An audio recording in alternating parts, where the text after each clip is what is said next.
Ladies and gentlemen, my name is Matt, I am the American-Canadian Gamer, and welcome to the pilot episode of the FNM Report. FNM, of course, standing for Friday Night Magic, which I was driving home from that last night and decided, hey, what if I sat down and did a video where I talk about the different matchups that I had, talk about my deck, talk about the decks I played against, and we'll see what comes of it. I have no idea what I'm going to be doing with this, but I think it's a good idea that's worth exploring, and when it's all said and done, maybe you guys can give me some suggestions, and I can really improve it from here on out and maybe make it into something that's kind of entertaining to watch once a week. I don't know. We'll see what happens with it.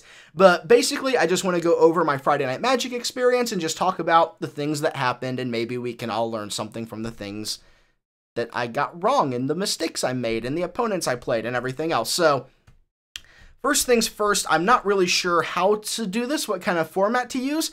So we're going to start off by talking about the deck that I was playing, and I was playing an Abzan Midrange deck, which is a green, white, black midrange deck, which is not surprising because Abzan is really popular right now. They're very flexible, they have a lot of answers to everything, and 3 of the top 4 decks in the previous World Championships, the 2015 World Championships that just happened, were Abzan. There were 3 Abzan and 1 mono white Devotion deck, which kudos to that guy for getting that deck to the top 4. That's pretty impressive. But anyways, I was playing a mid-range deck, and mid-range Abzan it's kind of seen, but really there are 2 major archetypes of Abzan that you see right now. You see the aggro deck, which uses Hangerback Walker, Fleece Mane Lion, Siege Rhino, Anafenza, and just guns it out with those guys. And then there's the control deck that you see that uses Anafenza, Siege Rhino, and a lot of removal and other things like that. But I was playing a more mid-range deck, so I was playing kind of in the middle. And mid-range decks, I like playing mid-range because they're a little faster than control, they're a little more control-y than aggressive, and they're just flexible. Flexibility to me is everything. I like having a flexible deck that can answer a bunch of things. I do kind of get eaten up by control a bit, but I do pretty well against aggro. I do pretty well in the mirror matchup. I do pretty well against some devotion decks. So overall, my deck does pretty well. I did not play any control last night, fortunately, but overall, everything usually goes really well. So let's go over my deck first of all. I have 26 lands. I have 26 because the aggro version of Abzan actually does run 26. So if you're running any version of Abzan decks, you really should be running 26 lands because you do need to be able to hit your land drops reliably, especially because you're playing a bunch of tap lands, and you're not like Control where you just play them and it's like, okay, I have cheap spells that can carry me over until I can play my bigger stuff and my win conditions later. It's like, I can play a tap land on turn 4 as a control deck because my counter spell only costs 3 or 2 mana. Whereas with an Abzan deck, it's like, I'm going to play a card on turn 4, a land on turn 4, and I want to play a Rhino on turn 4. So you need to be very good about hitting your land drops. You don't want to miss a land drop, and you just want to make sure everything goes very consistently, which I only had 1 land problem through the entire night, which we'll get to. But overall, as far as basic lands go, I run 7 basic lands. I run 3 plains, 3 forests, and a swamp. I run a swamp, and as far as fetches, I have 3 Windswept Heaths and a Bloodstained Mire to help me find the swamp. I have a bunch of tap lands. I have 4 Sandsteep Citadels, my 4 tri-lands, so that I can get all my colors. I have 2 mana confluences. And actually, I have 1 here. I have all my cards laid out in front of me. One of my mana confluences is actually alternate art.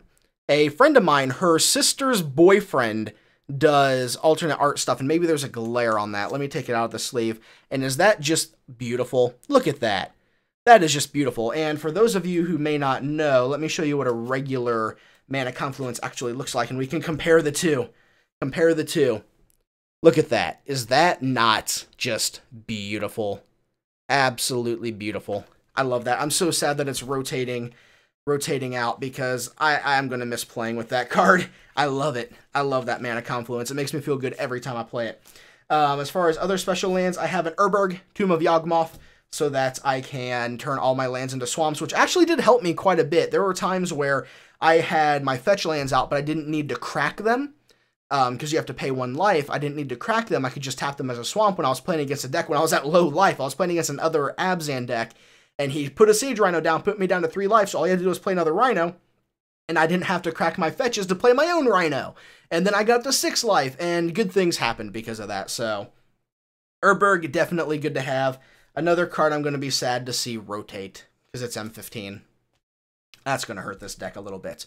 As far as creatures are concerned, I have 3, 6, 9, 12, 16 creatures. Did I do that right? Yeah, 3, 6, 9, 12, 13, 17 creatures. My apologies.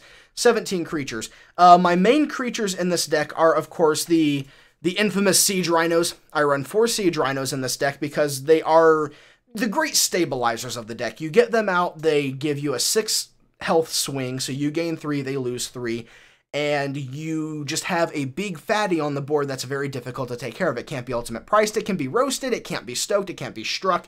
It does survive a lot of removal. It does get hit by quite a bit, but it is a threat that does need to be answered. I run 4 Deathmiss Raptors. Those are another major threat that I play that always come back to the board. They survive tons of removal. Unless you exile them, they stay on the board. So Deathmiss Raptors is another major card that I play. Their Death Touch and their ability to come back just makes them something really scary to play against. A lot of decks don't like seeing Deathmiss because they efficiently trade. They might trade out and die, and then come back and do it again. There's lots of neat little things you can do with that. We're just going to go down the mana curve. We started at 4, we went to 3, let's stay in the 3s. I run 2 Anafenzas of the foremost. I don't run more than that because they're legendary. I don't want to have too many of them. I don't want to have one on board and one in my hand, which did not happen all the night, but I did consistently get at least 1 Anafenza. And I like running her because she is a 4/4 for 3. She's very good against red decks because she is a big thing that can block things and get out efficiently. Like on turn 3, you can drop a 4/4 that can block forced removal, lots of things. It did actually stop a red deck against me at one point. And then my only other 3-drop is the new Flipwalker Nissa Vastwood Seer. I only have one of her, unfortunately. I only opened one of her. She's $40 right now, so I'm not exactly going to buy another one because, well, okay, I take that back. I bought a Jace for 40, but they didn't have a Nissa in the store. But Nissa is definitely a good card. I only saw her once throughout the entire night, and she didn't really do much. I'm not sure if I'm going to keep her in the deck. We'll have to see how she plays out in other matches because a small sample size of like 3 rounds isn't really enough to really decide whether or not the card's really worth keeping or not, especially when you didn't see it very consistently. As far as 2-drops go, it's very simple. I have 3 Fleece Mane Lions because they're a 3/3 for 2 that can become monsters for with Hexproof and Indestructible for 5 mana. Really good against red decks because they're early game blockers. 2 mana, 3/3, usually takes a couple creatures with it or absorbs a Lightning Strike or something like that, or a Titan Strength, and you can just play them, let them die to red decks, or they're very good for early aggro. And then my other 2-drop is, of course, Den Protector. Den Protector's huge in Abzan decks right now because it returns my Deathmiss Raptors, and I can return a card from the graveyard to my hand, which is really good for me because I do run some removal and some combat tricks and some other stuff that I do want to bring back on occasion. So those are the creatures that I run. That's my creature base. Very basic, very, very predictable. Very predictable, but very steady, very consistent, and very reliable. Nothing in my deck is a wasted slot in terms of creatures. They all really kind of have a purpose for being there. As I said, the only one that may see removal would be Nissa Vastwood Seer, but for now I'm going to leave her in because I'm still not sure how she's going to play. Alright, now let's go over my Planeswalkers. My Planeswalkers are one of the better win conditions that I have. I have 5 Planeswalkers in the deck. I have 2 Elspeth Sun's Champions, which is just like in a controller mid-range deck, is a great win condition. She did get out, and I was actually able to form an army with her and protect her to the point where I was able to ultimate her and get 9 flying soldiers. Well, I didn't get to. The guy scooped. I would have gotten 9 flying soldiers, 2 flying rhinos, and 1 flying Anafenza, all with +2/+2, and it would have just been... It would have easily been game over at that point. But that did happen. That was very good to see.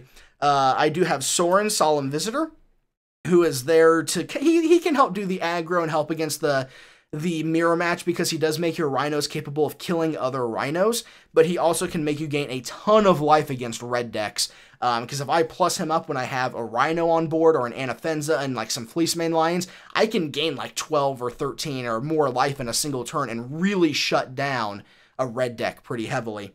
And he can make vampires, which can go over the head of some things and kill other planes, try to kill other planeswalkers, just go over blockers. And his ultimate, I never really get to it. Usually I just plus him up until he dies, and I just swing with lifelink on everything, and just like, hey, look, I have a ton of life now. And my last Planeswalker is it is a Johnny Mentor of Heroes, and he actually did a lot for me in my last match, because his +1, one of his +1s allows you to distribute 3/1/1 counters among 1, 2, or 3 creatures that you control, and I had 2 6/6 Deathmiss Raptors, which is pretty nasty. That's really nasty. His other +1 I never used, and his -8 I don't think I would ever really get to.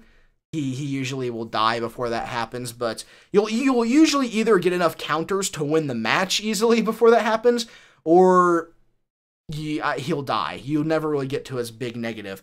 So that is, let me put these back, because I have them all laid out in like mana cost order and everything else here.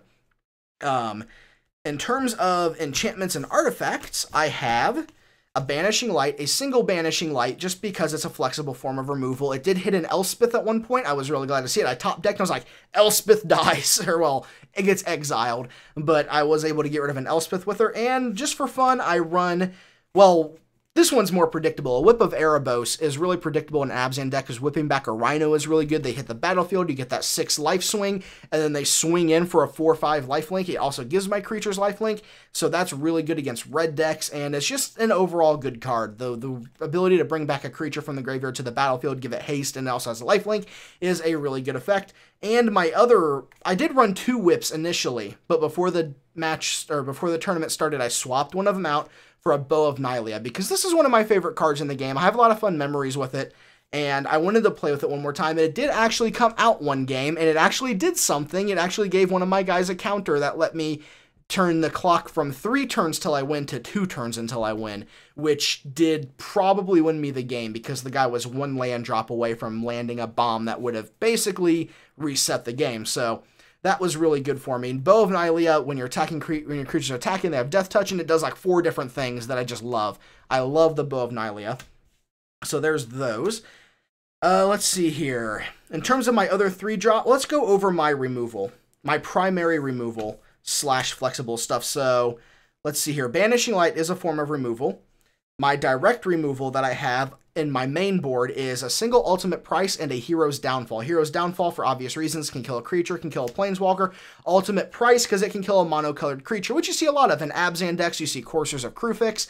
In red decks, you see red creatures. The only thing it really doesn't help against is like an Esper Dragons deck, because, well, they're running, not only are they running multicolored creatures, but they're also running hexproof creatures, so woohoo. I can't really do much about that. And then a Valorous Stance, which is flexible because it can give one of my guys indestructible, which I did accidentally reveal it at one point, so the guy knew I had it, but he didn't block or attack into me because he knew I had this to block with. And it can kill a big creature. It can kill a Siege Rhino. It can kill an Anafenza. It can kill a lot of things. Somebody buffs something up for a turn, it can kill it. Lots of good things can come from that. Kind of sort of flexible removal, I do have 2 Abzan Charms, which they're flexible. Usually you use them to exile a creature with power 3 or greater. I have seen people use the distribute 2 1/1 counters. I have never used them myself. It was actually used against me in a match. And then the draw 2 cards, lose 2 life in a pinch if you ever need the cards. I've never really used that. I primarily use it as a way to exile a large creature. And my last spells, my instants, are Dramoka's Command. I run 3 Dramoka's Command main board. It was 4, but I decided to drop them, which it was fine. 3 is a plenty. I have Den Protectors. I never had an issue with not having these. And these are one of my favorite cards. This is one of my favorite cards in the entire Dragons of Tarkir set, because it can stop red decks really well. I can be like, oh, I'm going to block the damage of your Stoke the Flames or your Exquisite Firecraft, and my guy's going to fight your guy, and now you're down. Or I can give my guy a counter and make it fight, and then block something else, and have my guy survive and kill 2 things in 1 turn. I can make guys sack an enchantment. The only time I really take it out is against another Abzan deck, because generally, it's a bad card in that matchup. You really only use it as a kill spell. You know, it's like, oh, I'm going to put a counter on my guy, my Rhino, and make my Rhino fight your Rhino. That's really all it's used for in an Abzan versus Abzan a lot of times. Sometimes you do see it kill like a Courser or Krufix, but I usually side it out for more direct removal like Hero's Downfall. And that is my deck. That is my overall deck. It has done very good for me. Let me go over my sideboard really quick, move some of these things out of the way. My sideboard is not good. My sideboard is what needs improvement the most out of everything, because it was probably the weakest part of my entire matchup. Some of it's good, some of it's bad. Let's just go through it. I have it in alphabetical order. I have Dragon Lord Dramoka here for kind of the mirror match. It did actually do very good in the mirror match for Abzan, and it's also there for control decks because it can't be countered and they can't cast spells on my turn, which is great because control wants to cast spells on their turn, or on my turn, not their turn, and this forces them to cast spells on their turn if they don't have an answer for it. So that comes out. I have a single Drown in Sorrow, which I would like to have 2 or even 3 of these, but I only own 1 and it's rotating soon, so I'm not going to invest in it anymore. But this is good against red decks. I didn't get to see it against a red deck, unfortunately, but I did use it to kill a bunch of Elspeth tokens. Alright, next we have, for red decks, 3 Feed the Clans. This is a card I completely overestimated, but I'm still going to give a shot. I'm probably going to drop it down to 2. Feed the Clan with Ferocious, I gained 10 life. I gained 10 life in a single turn against a red deck, and it didn't help. It didn't help at all. I died that turn. So that's a thing that happens. 2 Glare of Heresy for the mirror match and control matchups. It can kill a bunch of white things. It gets rid of Rhinos, gets rid of Sorin Solemn Visitor, gets rid of Elspeth Sun's Champion, gets rid of a bunch of big things like that. I have another Hero's Downfall to side in, and like I would take out the, like in the Abzan matchup, I take out the ultimate price, I put in the Hero's Downfall. So then I have 2 flexible removals, or I might side something else out and put in a Hero's Downfall if I ever need the extra removal, especially against like a red deck maybe. Maybe not the Downfall. No, I don't put the Downfall in, I take the Downfall out. 3 Naturalizes primarily for the artifact-heavy decks. I didn't see it tonight. There is one guy that goes to our hobby shop that does play an Ensoul artifact deck, and that is primarily why these Naturalizes are there. He wasn't there the night. I didn't really see a need to bring in Naturalize ever. I might drop these down to 2, but at the same time, if I do that, I'm going to be sad when I actually need them. I have a single Orbs of Warding, which this is coming out because I used it once. I regretted it because I just played it for fun. It ended up actually hurting me because it was, I'll get to that when we talk about the matches. But this, it's 5 mana and stuff. It didn't do much for me. Granted, it's good if someone's running like a mill deck because they can't target you with Sphinx's Tutelage, but yeah. It might come out in place for another Tragic Arrogance because I do have a Tragic Arrogance, and I opened one with my prize money, the packs I got with my prize money from getting second place in the FNM. And Tragic Arrogance is a good board wipe that I would like to have when I need it. It's great in the mirror matches and everything else, and it's just a board wipe. I like it. My Rhino survives, everything you have dies.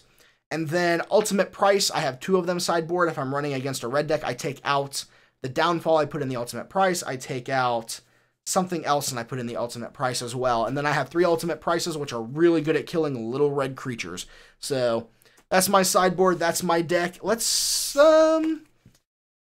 talk about the matches that I had. Now, my matchups were really weird because I didn't get to play all 3 rounds. We only had enough people for 3 rounds because I do go to a smaller hobby shop, but the problem was that somebody dropped after the first round, so the second round I had the bye. So I had a win, a weak win, but a win nonetheless. I lost the first round, and I won the third round. So overall, I ended up in second place. If I'd won the first round, I don't know what would have happened because I probably wouldn't have had the bye, and I might have lost match 2, round 2. But it was really weird. It was really weird. It's weird how the wins really can hurt you and help you at times. Because, like, excuse me, I've been talking for quite a bit here. If you've never been to like a Friday Night Magic or anything, a win isn't just a straight win. It's the idea that, like, oh, I beat this guy did really bad, so I get less points overall, and whoever has the most points at the end wins.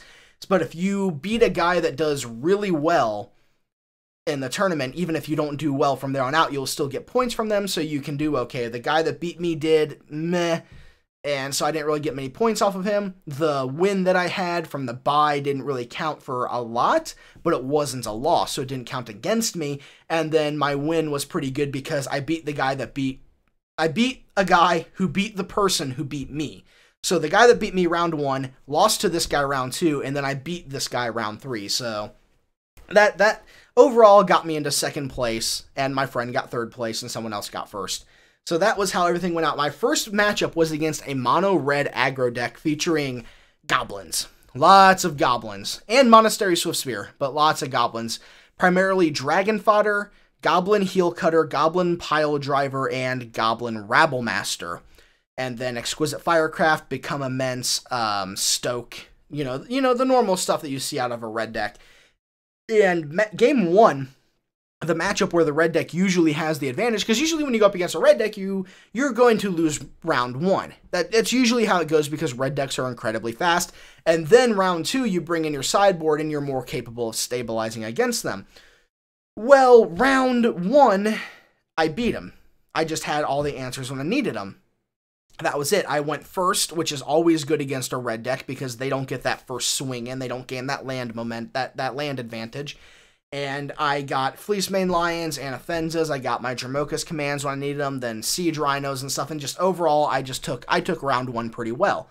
Round 2 really didn't go that well for me. Round 2, if I remember correctly, was the round where I did not get any of my land that I needed. I was drawing land. I had an opening hand.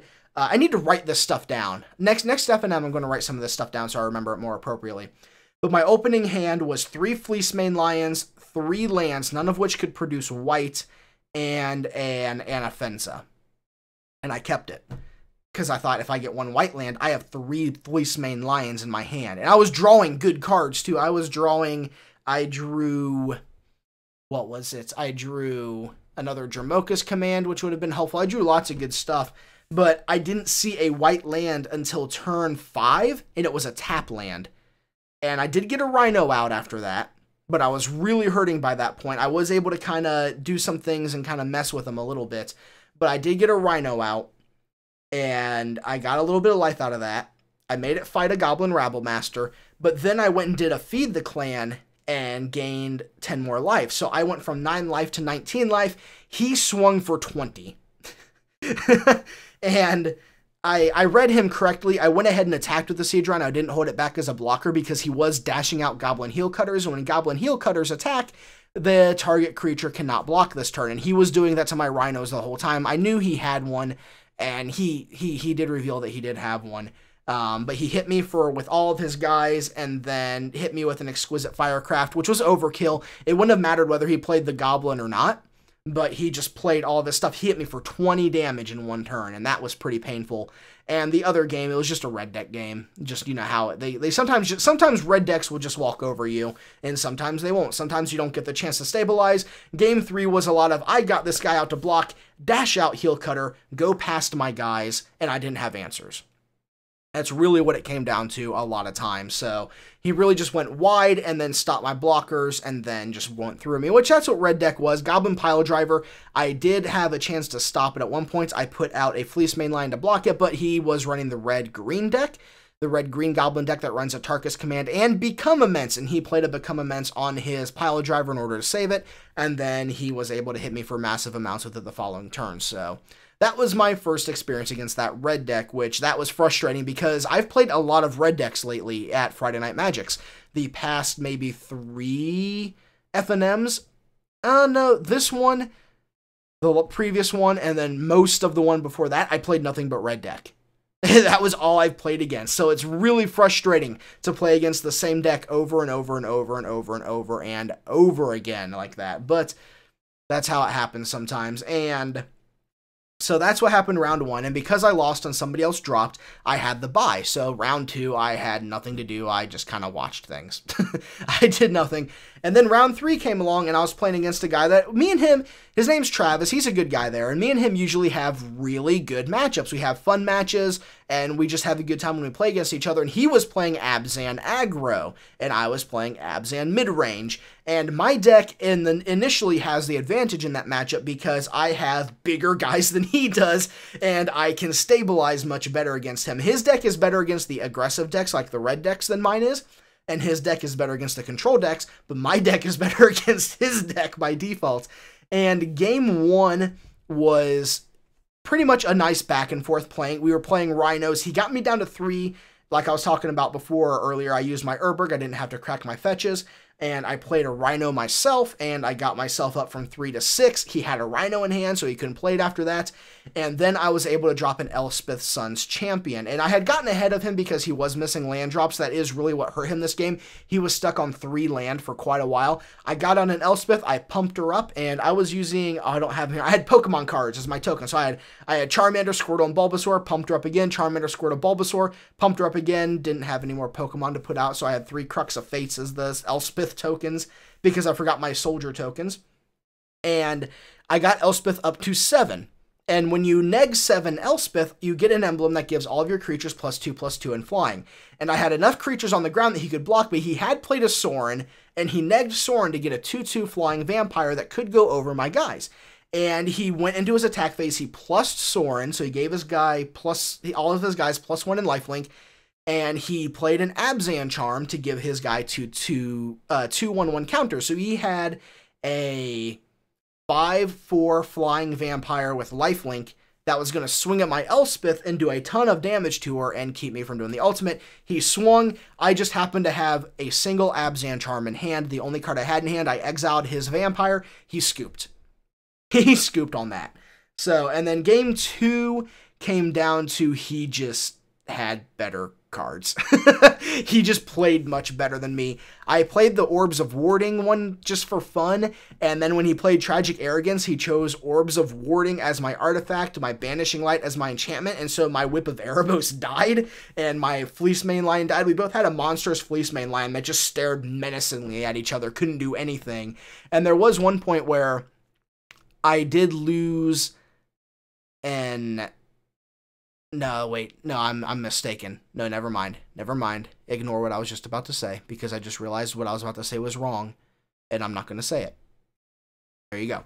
So that was game 2. Game 2, he just rolled over me pretty well. He played game 2 very well. He had all the answers he needed, all the stuff he needed. Game 3 was more or less, he missed 1 land drop. I think it was just 1 land drop, and that's really what hurt him, but I was forcing him to answer things throughout the entire game because I had an opening with a Fleece Mane Lion, and he had a slow opening. He missed a land drop, so he downfalled my Fleece Mane Lion, which he didn't want to do, but he did it. And so turn 4, I played a tap land, my Sandsteep Citadel, and I put a Death Mist Raptor on board. Okay, 3/3. Well, I think he had another land after that, but he put out an Anafenza 4/4. My 3/3 Death Touch still trades at the 4/4. But I hit turn 5, played another land, then played a Johnny Mentor of Heroes, and made my 3/3 Death Mist Raptor a 6/6. I swung, he didn't block, so he took 6 damage, and then the next turn he exiled my Death Mist Raptor. And then I top decked another one, put it on board, plus the Johnny had another 6/6. And so he had to deal with that as well. I think he Abzan charmed that one also. And then I played a Dramoka, a Dragon Lord Dramoka. Oh, I had the Bow of Nylea as well. So I gave a counter to Dramoka. By this point, a Johnny had been killed by Anafenza, so I just had Dramoka out. I swung a couple times with Dramoka, and the very last turn, he had to answer Dramoka. And because he was going to die from her the next turn, he looked at his top card, and he said, land, did it again. He had 5 land on board, didn't draw another land, was holding an Elspeth. If he had been able to put a land out, put Elspeth out, he could have negged Elspeth and killed Dramoka. But I was able to take it because of that. So both of his games, really, he lost due to land problems, which is really weird because Abzan usually doesn't, because he was running 26 lands as well, but that does happen sometimes.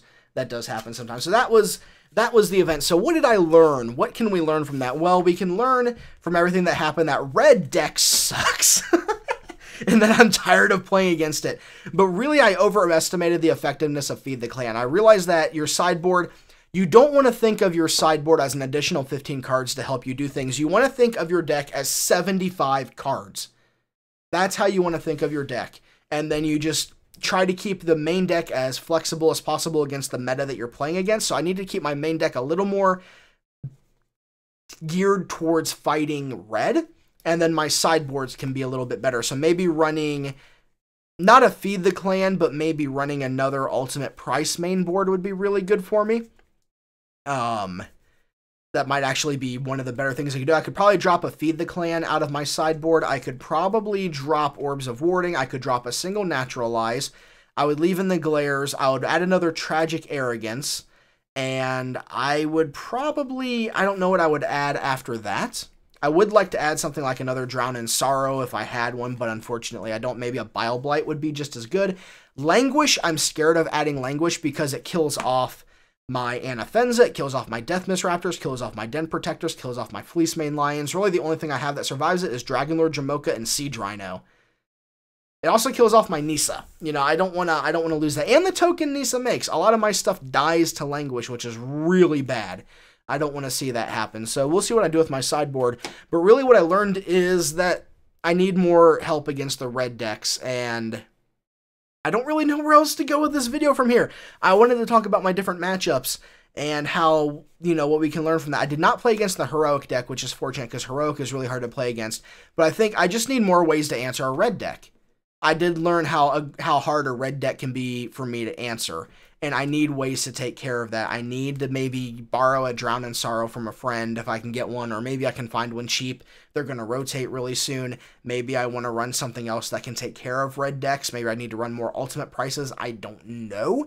Maybe running another ultimate price main board would be the best thing. I would like to have another Abzan Charm. I need to get another one because it would be really useful main board to have that capability to exile or give my guys counters. That'd be really nice.